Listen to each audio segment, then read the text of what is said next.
Okay, it's about that time. Welcome, everyone. My name is Jennifer Tobin, and I am the Deputy Administrator of the Natural Hazards Center here at the University of Colorado Boulder. I'm so excited to welcome you all to this informational question and answer session for our recent call for proposals for the Mitigation Matters Research Award Program. And before we jump in, I would just like to take a moment to thank the Federal Emergency Management Agency, as well as the National Science Foundation, for generously continuing to fund this program and for allowing us to support so many great mitigation research projects. We are so very proud of this program and the many ways that it's already contributed to improving mitigation knowledge and practice, and we look forward to see what the next round of proposals will bring. And just so you know, this meeting is being recorded right now, so we can post it back to our Mitigation Matters webpage for anyone who could not attend in person. So feel free to share this afterwards if you want.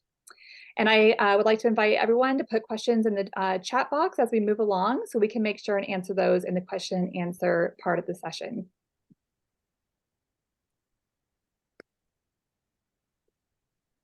Okay. So our main objectives today are to learn about the Mitigation Matters Research Award Program, to hear from FEMA representatives who support this program, to review the current special call for proposals, to discuss deliverables and key considerations for your proposals, and finally, and most importantly, we want to hear from all of you and answer any questions you might have in preparation for applying for this award funding. Okay, so this program came about because of the continued evidence in our field that shows that mitigation can only succeed when physical infrastructure, such as reinforced buildings, redundant power and water networks, and strong roads and bridges can withstand hazardous events, and when social infrastructure is robust enough to support planners and policymakers to invest in short and long-term solutions to reduce the harm and suffering from disasters and enhance community well-being. So the Mitigation Matters Research Award Program was first established in 2019, and as I said, it is generously funded by the Federal Emergency Management Agency and the National Science Foundation. This is one of 4 research award programs at the Natural Hazards Center, and to date, we have released 3 calls for mitigation research, including this one. The 2 prior calls resulted in 16 research reports and 14 research briefs. More information about past Mitigation Matters research topics can be found at this website, which will also be linked in the chat. Okay.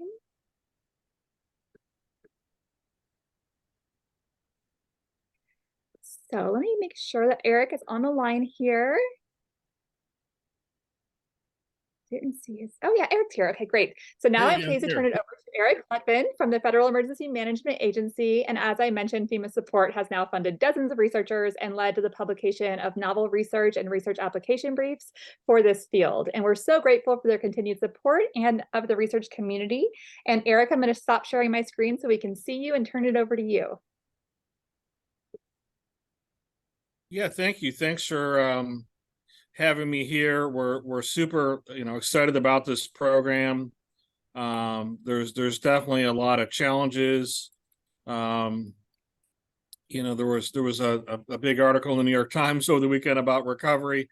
I think a lot of you as researchers, and we interacted, I know, at the Hazard Center over the summer.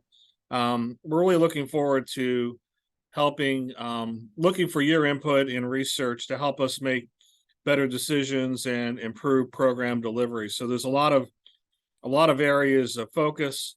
We are kind of blessed with having a lot more mitigation funding.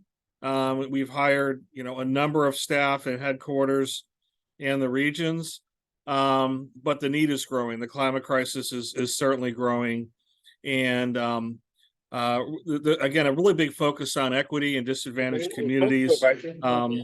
We're certainly trying to, through technical assistance, through different policies, the Community Disaster Resilience Zone Act, trying to make sure that communities that really need assistance, that really need our programs, are benefiting from it.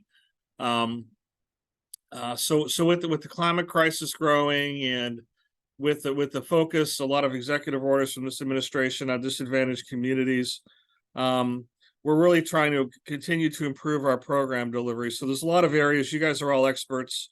I love interacting with you and academia and trying to creatively solve some of these problems. So we really look forward to your proposals. Help us improve program delivery, help us mitigate the climate crisis through hazard mitigation, climate adaptation, and help us deliver our programs to disadvantaged communities. So that's just a real high level kind of overview of some of the things that we're focused on here. And yeah, I'm happy to answer. Jennifer, I'll turn it back over to you. I'll stick around and happy to answer any questions as we go through this. Great. Thank you so much, Eric. Thanks for being with us today. Let me get back to my slides here.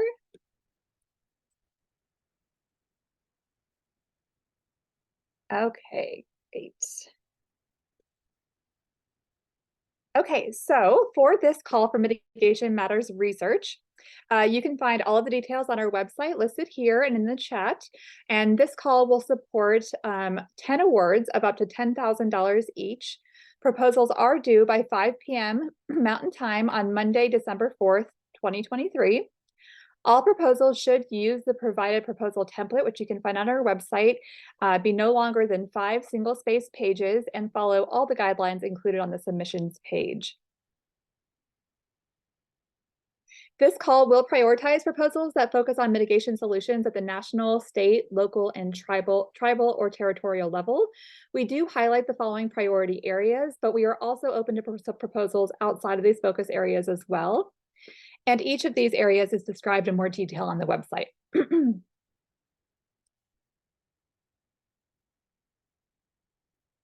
So in designing your research plan and proposal, there are some key considerations that researchers should be aware of. First, please make sure your proposal includes a clear timeline for data collection, analysis, publication, and report writing. The final report will be due within 6 months of award activation, and therefore you want to make sure that you have a very clear timeline in your proposal that follows the dates of the award program. And given the short time frame, researchers may need to begin collecting data prior to funding being issued. We cannot extend deliverable deadlines for delays due to funding. So all funding does have to be processed through the University of Colorado Boulder, and sometimes there can be delays in that process. So we just want to make sure that you understand that for your own research, you're welcome to start the research before the funding actually arrives. However, IRB approval or exemption must be submitted before you begin data collection. And the lead investigator, as designated in the proposal, must be from an academic institution based in a U.S. state or territory or tribal nation.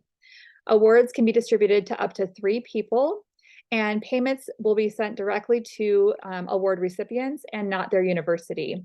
And then finally, awardees will be solely responsible for all tax reporting and tax ramifications. Okay, so the deliverables for this award program. By Friday, July 26, 2024, awardees must submit a 20-page double-spaced report summarizing their research findings.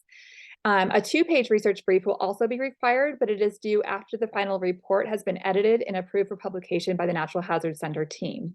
We will send instructions for the research brief part of the deliverables after we approve the final report.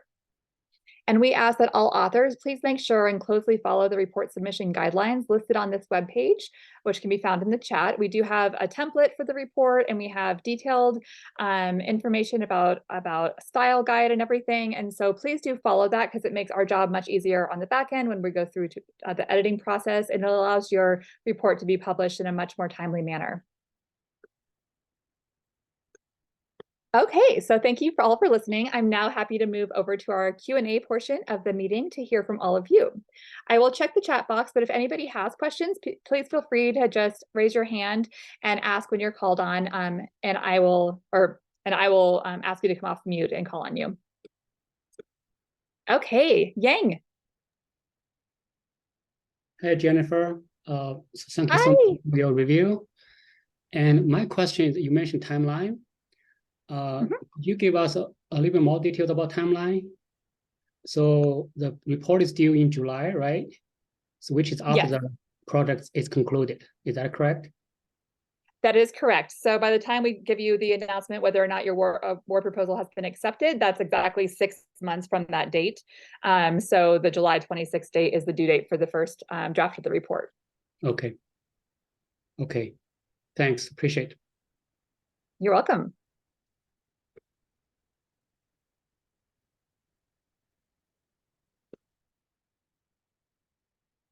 Okay, let me look in the chat here. Amanda.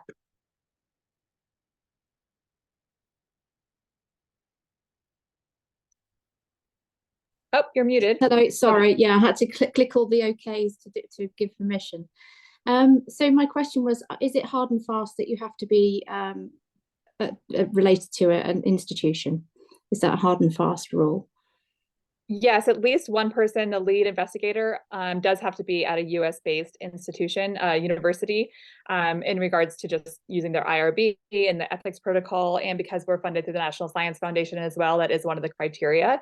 But they don't have to be somebody who necessarily even receives the award money. If you just have a partner at a US university and they act as the lead on the project, that money can be distributed to people outside of the US or people that are not at universities. And so not everybody on that proposal has to be from a university. Okay, thank you very much. You're welcome. Okay, Vincent, I see you have a question. Can funding be used to supplement or complement another project funded by the NAS GRP? Absolutely, we actually highly encourage that. So many people get multiple sources of funding because they have much larger research projects that more than what our program will fund. And so you can use this as supplemental, but it does have to still result in that 20-page report. So as long as the part of the project that we're funding can be turned into a report with those research findings, then that is perfectly fine. And then we also allow people to reuse the information in their report if they're going to publish, or if you wanted to apply for a larger grant, sometimes people can use this as kind of seed funding for an initial study, and then use their findings and that award money to go on to apply for additional award funds. And Sarah, and Vincent, did that answer your question? Yes. Yes. Okay, good. Okay. And then Sarah asks, are doctoral students eligible for this funding? Yes, absolutely. Doctoral students can even be the lead on the project or the proposal too. So that is perfectly fine. And we do encourage students to apply.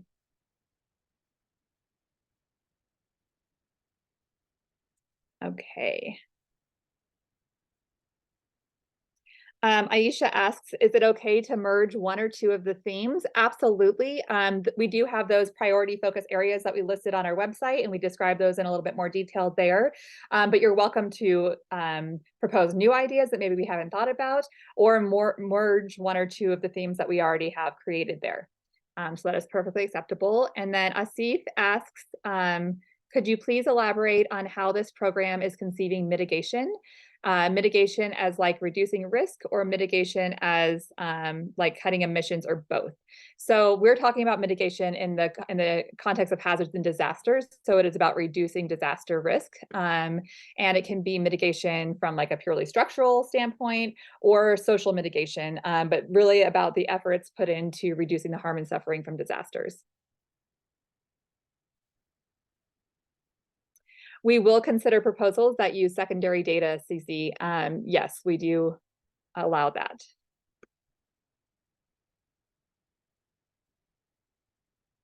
And where a lot of our other research award programs are focused on collecting perishable data, this one is not. You don't have to be post-disaster because this is a mitigation-related award call. And so we do allow secondary data. There's lots of different forms of data that you can use for your study.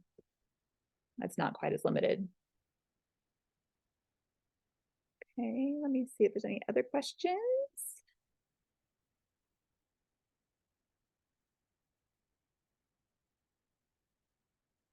Aisha asks, are there any criteria for assessing the proposal? And if yes, what? We do have 3 reviewers review every proposal, and we do have a form that they go through and they review the proposal and then leave you feedback. And so even if you are not accepted, or if you are accepted, you'll still get the reviewer feedback. So that's one thing that we offer out to all of our proposers. And we do have set criteria, but it pretty much follows with what we're asking in the guidelines. So if you follow everything in the guidelines on the submission page correctly, then you should be okay, because that's the criteria by which you're being evaluated on.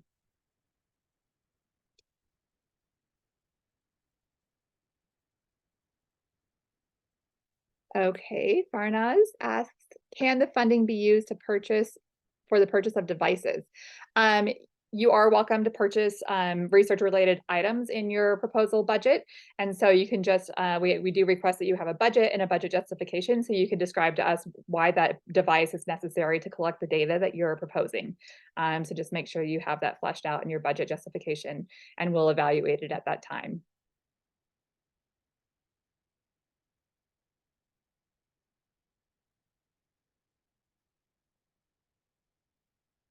Okay, so they're coming in now. Okay, let's. Famida asks, can the study focus on physiographic regions instead of states or locales?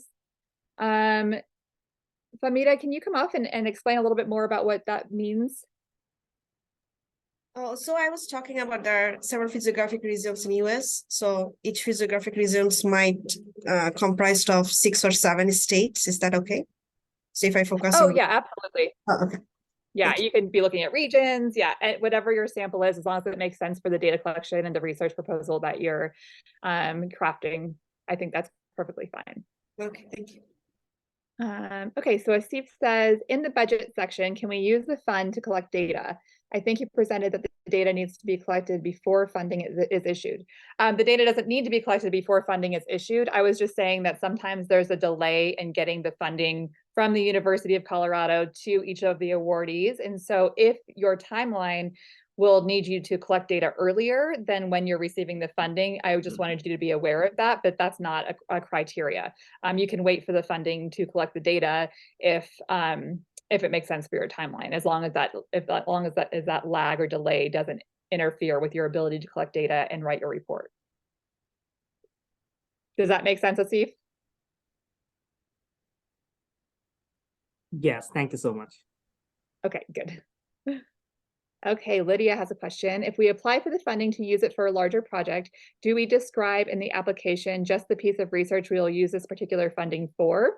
I would recommend maybe giving a little synopsis of the larger project that this is embedded in, but not to spend too much time on it. But then give a little overview, say how this is going to support the larger project and what this money will be used for, and what findings will be included in the report that you write for us.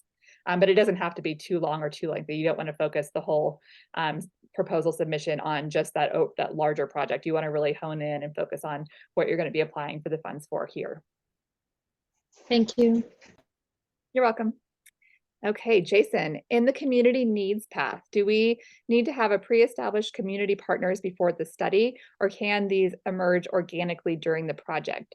Jason, that's a great question. It is not an absolute requirement that you have community partners established already, but it is highly recommended. I mean, it's great if you already have these community connections because it's going to shorten the time frame that it's going to take to actually collect the data. And so sometimes community partnerships do take a long time to create. And so it's more of a matter of you being able to actually complete the research in the time that is allotted.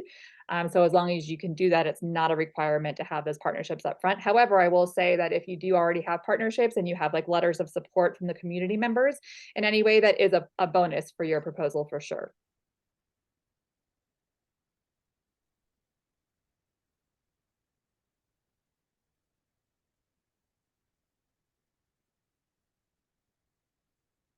Rahul, you can just actually raise your hand and ask questions directly to me if you'd like, if you don't feel like Okay. typing it in. Yeah. All right. Sorry about that. I actually had a couple of questions. One, the call mentions 10 awards for $10,000 each, but the record of past fundies, they're only about $2,500 per project. So I was wondering whether that is different or, really is that what you're planning on doing?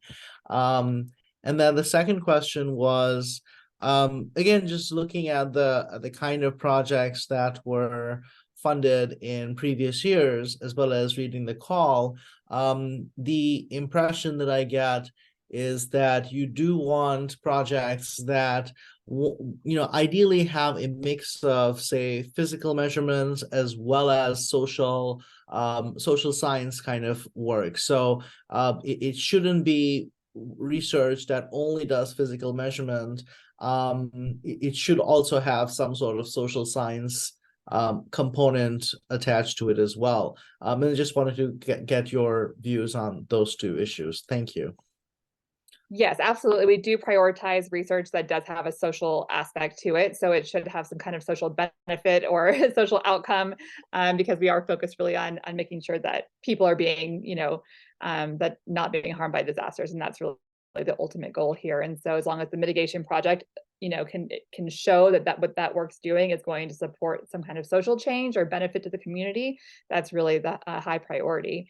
And then the first question you had about the funding is, one is like depends every time we have a word call open up, it depends on what the resources we have available to fund. So we did raise the amount because we realized that, as times change, things become more expensive, research becomes more expensive. And so we wanted to give a little bit larger funds to the awardees so that they could have a meaningful impact. And so that's why we've increased the budget amounts this time. Thank you. If possible, I'll just have one more follow-up question to that. How I just wanted to figure out a little bit about how you understand hazards. Do they have to be, say, natural hazards like hurricane, wildfire, or can we also be thinking of, say, chemical hazards, pollutants, which are sort of man-made in many ways, but they impact our environments, our social environments?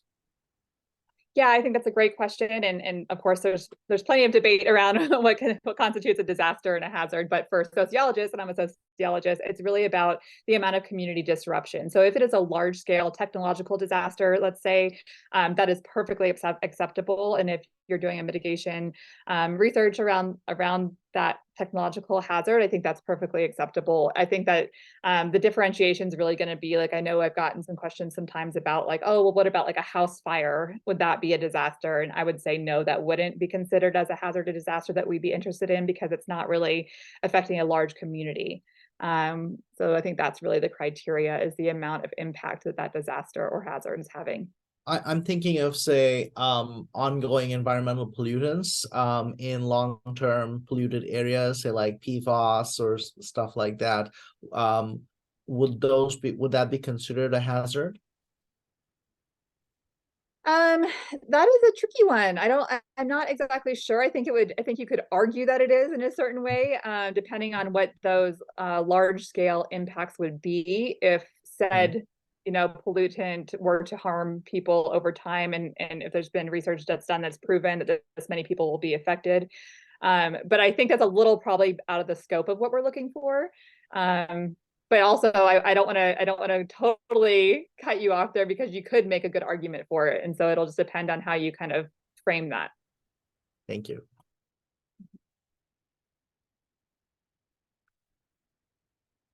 Okay. Amanda, I see you have a question. Can you use the funding to pay for a third party to develop software? If yes, who owns the software afterwards?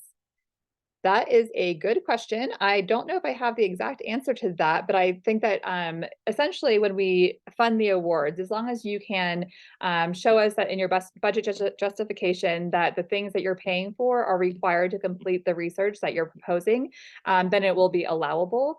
In terms of software development and who would be the owner of the software, that would be an agreement that you would have with the software developer, not with us. And so I'm not really sure how that would work. You would have to talk to the software developer about that.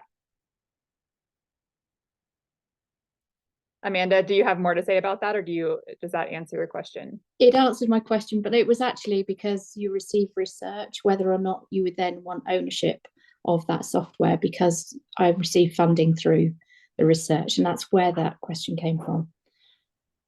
I would say just like we in an award agreement that you would get after you got approved for your award, we do like put in there how you acknowledge us, and so we wouldn't need to have ownership over that software developed at all, but maybe there was a way you could say like funded by the Natural Hazard Center or something like that, with support from the Natural Hazard Center, and use our acknowledgement language to show that we supported it, but we wouldn't necessarily have to own it. That's fantastic. Thank you. You're welcome.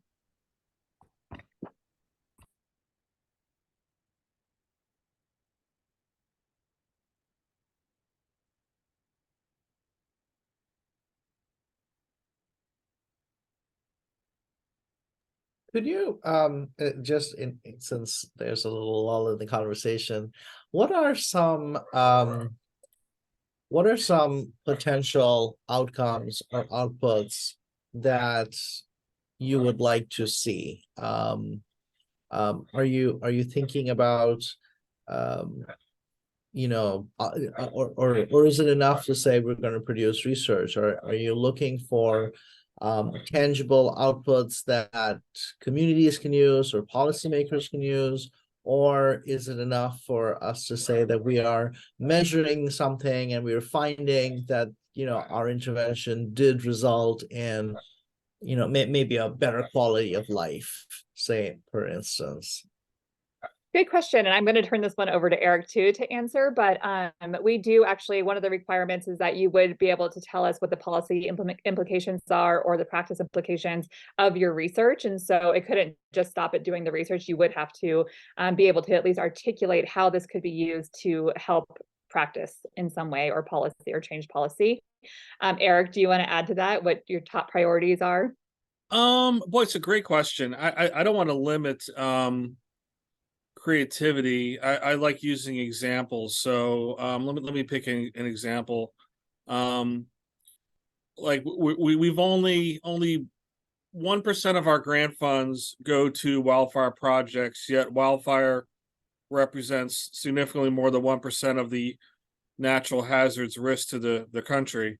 Why is that? What are some what kind of assistance do communities need with wildfire? Are there research needs that exist? We see embers traveling, multiple miles. We used to have a 2-mile rule on embers. Are disadvantaged communities funding or looking to fund wildfire projects? Are there some technical gaps in research? Are there technical gaps in codes and standards?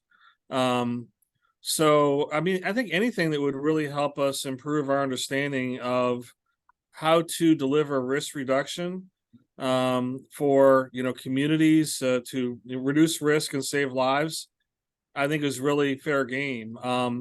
There's a whole lot out there to research, so I'm always looking for something. An outcome would be, wow, this is something I didn't understand, or this is something we didn't know about. Let's think about this, and let's think about changing the way we deliver our programs, or this is something we need to talk to states about or local governments about, or form new partnerships and provide more technical assistance. So I didn't answer your question very well, but I'd like to keep it really broad, but help us learn and explore something we didn't understand well before, that's gonna lead to hopefully some tangible risk reduction at the community level. Thank you. Thanks, Eric. I also see a question by Carolina that says, this call will accept research projects in international territories?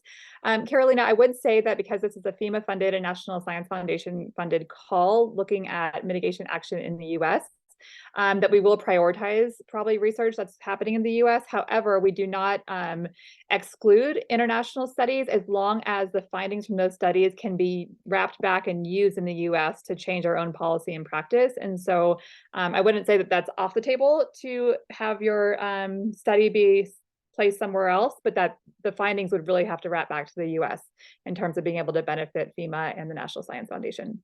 Yeah, and our territories, like I was just in the Virgin Islands last week. So Guam, CNMI, American Samoa, Virgin Islands, Puerto Rico. I mean, those are all areas that we work in. If there's something that, tsunami warning in Southeast Asia that would affect, Guam and American Samoa and maybe other island nations, then great. I think that's helpful, but I mean, ultimately, it's going to be more helpful for us if it's going to affect something where our dollars are flowing. Yeah, thank you. Okay, other questions? Oops, Luke has a question. Luke says, you may not have fully defined this, but I'm wondering if you will prioritize areas that have recently experienced a disaster over other areas. Thinking about this because my proposal may focus on areas impacted by 2023 Vermont floods. I wouldn't say that we would prioritize post disaster proposals, but that certainly is a place where you can make a good argument for why the need is strong in that area, and that things can certainly be learned from looking at a disaster that has recently happened.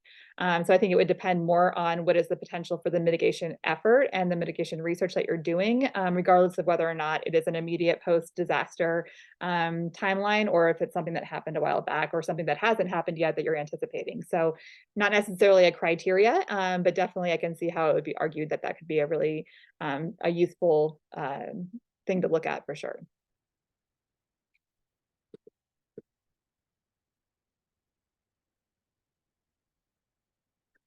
Famita asks, what would be the minimum funding amount allowed? I've never gotten that question, actually. I don't think there is a minimum funding allowed, but I wouldn't imagine it'd be worth your time to submit a proposal for $2 or something. So there isn't a bottom criteria for the lowest amount that we would fund, because I know that we actually have funded different smaller amounts to people that really just needed one thing funded from an award that was attached to a different research project. So that is open, but of course we want to, we would prioritize funding for people that are going to be able to produce those really useful final reports and research briefs that we require at the end. And so I think that you would need to spend a lot of that money to be able to meet that requirement. Yes, Yang. Hey, Jennifer, I have another question. So I was looking at the form for application. There's one element asked for the plan to kind of disseminate the research results. It said, so discuss how you will return data and results to FEMA officials and other people too. And what's your preferred way to kind of share results with FEMA officials for us as the teachers or researchers?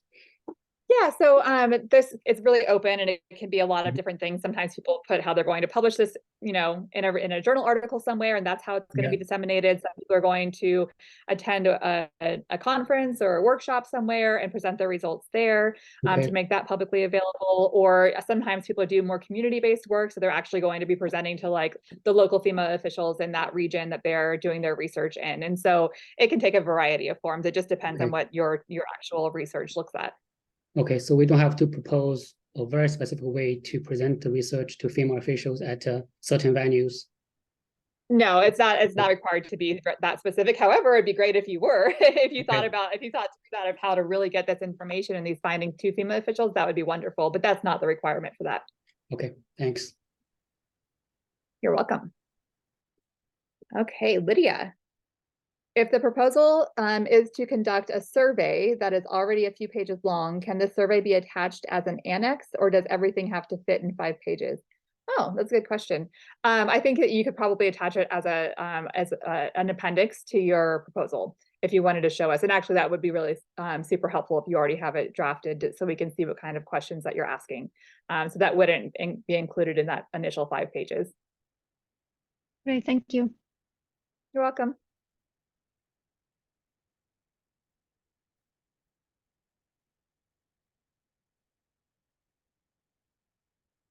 Hey, these are all really great questions.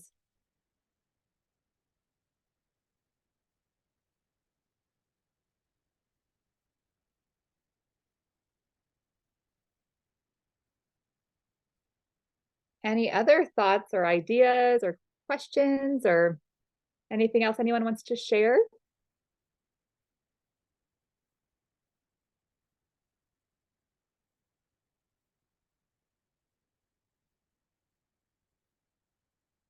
Yes, this presentation will be available. It's being recorded right now, and we're going to post it back to that open calls page. And so when you go to the place where you would find the submission form and everything, you'll see a little blue box that will have the recording added there as soon as we're able to process it after this call.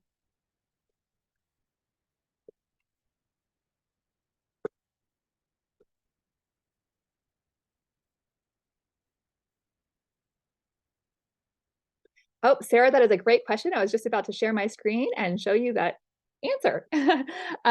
So yes, questions can be directed to me at hazards.org. or haz.research.awards@colorado.edu. So on the screen here, you can see this email address. It's also posted on the page of the open calls. And you can email me anytime to ask questions, and we can have a call if you need to walk through anything. But I'm always here to answer your questions whenever needed.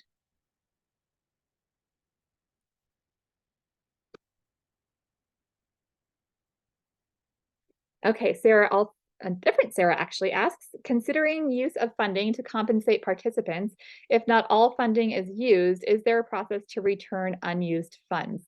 That is a good question, Sarah. We used to do our awards a little bit differently, where people could submit receipts for things and then they would get reimbursed, but we do it on the front end now, where we just essentially send you the stipend amount that you apply for. So if you've been awarded $10,000, say, and you have your budget and budget justification that explains how you're going to use that money for your research, we will not accept funds back. So that money goes to the awardees, and they can use it to, even if your budget, say your budget justification changes and the line items change throughout the research process, as long as that money is going to the research project in some way and to help you be able to return the results in the report and finalize your research project, then you can use it pretty much however you want. The money goes to you directly.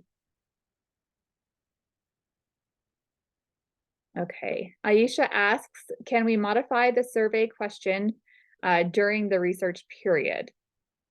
That is completely up to you. I'm fully aware that as research progresses, things change, research questions change depending on what the context is and what the location is, and things that you learn as you're in the field sometimes change your the questions and focus of your research, and that is totally up to the researchers. We fully trust you to make whatever decisions you need to make for the research, and then just return us that final report and explain what you did and what the process was. But we're not going to be kind of closely walking through the research process with you as you're doing it. We're just going to fund you up front, and then you're responsible for taking that money and completing the research in whatever way makes the most sense for you and your research team.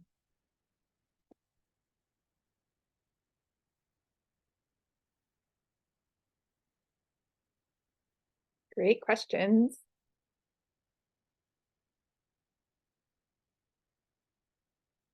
Oh, Farron has asked if she can add an introduction section to her proposal template. Absolutely, the proposal template is there as a guide. We do hope you'll answer most of those sections if your research applies to those areas, but feel free to add additional sections that are not included in that template, because we know all research projects are different. So yes, please do whatever you need to do to give us the information we need to accurately assess your research. You're welcome.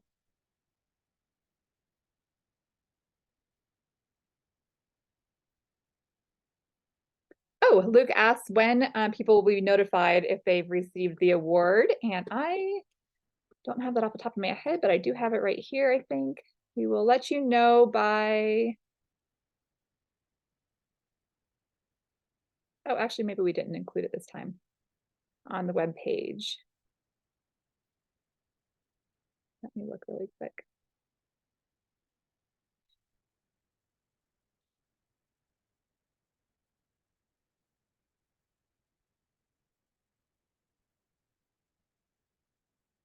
Okay. Oops. Yeah, we usually include that date where we'll tell you by, but we didn't. So proposals here are due December 4th. This is obviously the holiday month for a lot of people, so there may be a little bit of a delay. But we typically will let you know. Oh no, I did put it on there. Okay. On Friday, January 12th is the time where we will let you know if you've been awarded by Friday, January 12th.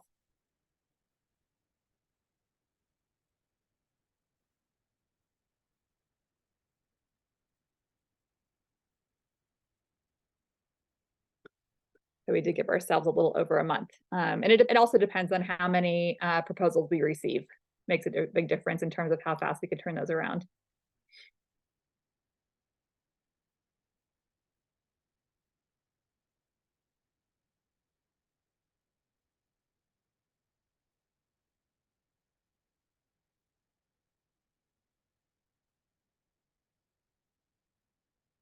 Any other questions?